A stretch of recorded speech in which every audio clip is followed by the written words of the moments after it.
ஆரோக்கிய வாழ்வில் இன்று நாம் காணப்போவது சிறுதானிய உணவுகள்.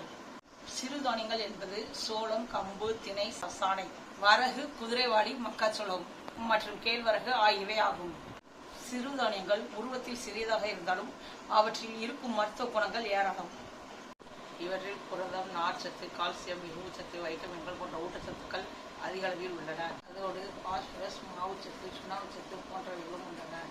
எளிதில் ஜீரணமாகக்கூடிய தன்மை கொண்டவை. சிறுதானியங்கள் 13.2% ரத்தத்தில் உள்ள ஹீமோகுளோபினை அதிகரிக்க உதவுகிறது. இதயத்தை வலுப்படுத்தவும், கண் பார்வை சிறப்பாக இருப்பதற்கும், உடல் பருமனை குறைப்பதற்கும் வழி செய்கிறது. எலும்பு தேய்மானம், இரத்த சோகை, சர்க்கரை நோய் குணப்படுத்துவதற்கும், மலச்சிக்கலை சரிப்படுத்துவதற்கும் உதவுகிறது. இரத்த ஓட்டத்தை சீர் செய்யும், கல்லீரலை சீராக்கும், நரம்பு மண்டலத்தை பலப்படுத்தும். இதில் நியாசின் என்ற வேதிப்பொருள் உள்ளதால் ரத்தத்தில் அதிக அளவு கொழுப்பு சேர்வதை தடுக்கிறது. நன்றி.